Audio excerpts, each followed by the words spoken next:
Welcome back to the channel, my friends. Warhammer Man Studios. I'm Warhammer Man, and today we're taking a look at the Age of Sigmar Warhammer Day preview. This video is sponsored by CMO Games. More on that later. Warhammer Day preview. Lord Relictor Ionus Cryptborn, Sigmar's prodigal son. The twin-tailed crusade continues to wind its way across the realms in Dawnbringer Book 3, The Long Hunt, but there are many who wish to see it fall. The Gore Tide, those legendary wars of Khorne, have returned to the Great Parch, straight into the Dawnbringer's only path of escape. Alright, so here we see the new models coming with the Dawnbringer Book 3. And if they are anything like what we've seen so far, they're going to be awesome. Okay, so a new dragon with a Lord Relictor riding him. That is awesome. Man, I really like the aesthetic of this guy. Can't quite tell what's going on with the base. Okay, so massive tactical rock. Very, very cool. Definitely a fan of this. He's definitely got a bit of a little more like darkness kind of going on. Typically the Stormcast are like upbeat and a little more like cheery. This dude looks dark. In order to continue on their quest, the warrior of Sigmar must rely on the help of a dubious ally who has not been seen in the mortal realms for as long as many can remember. Enter the God King's prodigal son and first Lord Relictor, Ionus Cryptborn. Okay, so I do have one problem with that is, if you play Stormcast Eternals, you know that literally everyone takes a Lord Relictor. So if by not been seen in the mortal realms for as long as many can remember, they mean just like the last time they played Stormcast Eternals. But anyway, that's just a technicality. This model is absolutely amazing. I love it. I love the tactical rock. It's going to be a pain if you want to switch it out to something different, but it could definitely be done. Absolutely love the dragon. He does look bigger than your regular dragons, but not quite on the level of like Karazi Karandus. And the Lord Relictor is just absolutely beautiful. It's a really nice paint job too. They've done an excellent job with the reds and the blacks on the wings. Yeah, this is amazing. I will have this. Yes, please. 2, sir. The Warden of the Lost Souls is a tragic figure who has spent decades searching for Shyish fruitlessly for a cure to the flaw in the reforging. An affliction which has robbed his closest friends of their hearts and minds, and left his own voice no more than a sepulchral rasp. Now, though, he has been called upon by Sigmar once more to serve an as of yet unknown higher purpose. So very cool. I'm definitely a big fan of the lore. I didn't love Sigmar initially just because it was new and I always liked the old world. But the way they have developed it over the last few years and last few editions, I'm in love with it. I love the idea of like the reforging, and every time one of the Stormcast Eternals dies, they are reforged in a new body. But each time they lose a little piece of themselves. Their memories, their uniqueness, and what made them, human or individuals.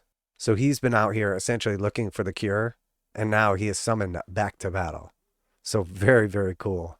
And again, the paint job on this model is absolutely beautiful, but the detail on the actual sculpt itself is amazing. I mean, this dude looks like a chaplain from 40K. He's carrying like the Judicar looking little skull relic right here. And then the dragon's armor is absolutely awesome as well. The little bit of like kind of like her hair.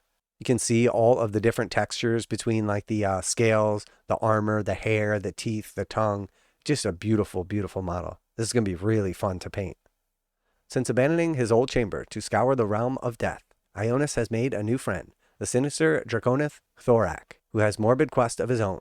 Now the two descend upon beleaguered battlefronts, with the Cryptborn's personal Stormdrake guard, and when the day is won, rumors say they wordlessly spirit away those Stormcasts who have become too changed by the scouring storm of reforgings. So again, very, very cool. They basically take the Stormcasts that are too tainted from the reforgings. Where do they go? Hopefully to get fixed. Very, very cool.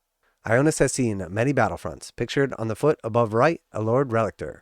So I was just joking, but obviously, he's like a named character, but, they portray him as this specific Lord Relictor, which is the one that everyone has used since the beginning of time in every game of Sigmar, because it's awesome, and stood shoulder to shoulder with many allies in the centuries he has been fighting. Most notable of these is Vandus Hammerhand, pictured above left, his closest friend and confidant. But is their reunion in Dawnbringers a friendly one, or could it spell disaster for both? So super cool. 2, obviously great models, and these have held up really, really nicely throughout the ages.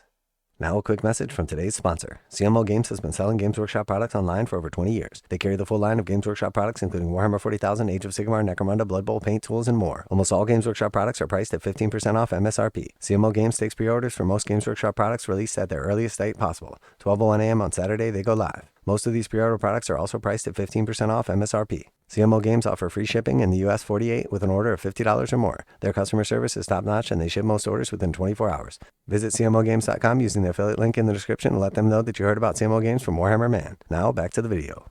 Ionus Cryptborn takes flight alongside 2 fire-belching Stormdrake Guard in Cryptborn's Stormwing, a box which will be released alongside the Dawnbringer's Book 3, The Long Hunt.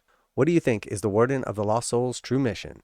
And who is truly behind the leering skull mask? So yeah, very cool. And this is going to be a box right here. So it is 2 Stormdrake Guard and then also the big boy. Probably going to be priced around Trug's Trog Herd. I think that was $150, so I would expect this somewhere around there as well. I think it's a little over $100 for the Stormdrake Guard, or maybe like right around 100. So it would make sense if he's going to be like $100 on his own or something like that. You get about $200 worth of models for about $150.